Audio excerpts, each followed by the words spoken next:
السلام علیکم ورحمت الله وبرکاته. محترم پوښتنه کړې ده چې نکاح افضل ده او که عبادت نفلي عبادت سړی نکاح نه کوي. محترمه فقهای کرام وایي چې تر نفلي عبادت ته ځان فارغول تر دې نکاح افضله ده، ځکه په دې کې به یو عفاف ته نفس راسي،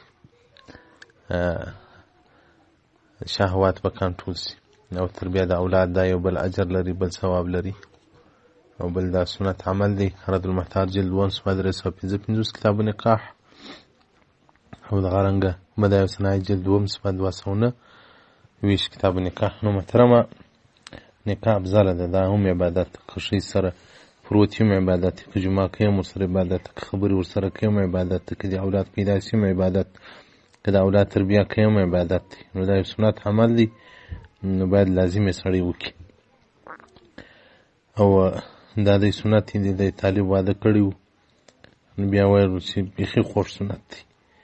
نو دا خوږ سنت څخه ځانونه برخمن کړي، بیا په زمانه او په شرایطو کې چې څومره د انسان شهوات کنټرول وي، که سړی یوه ښځه کفایت نه کېږي، 2 ودونه دې وکړي، 3 دې وکړي، 4 دې وکړي، خو د عدل سره. والسلام علیکم ورحمة الله وبرکاته.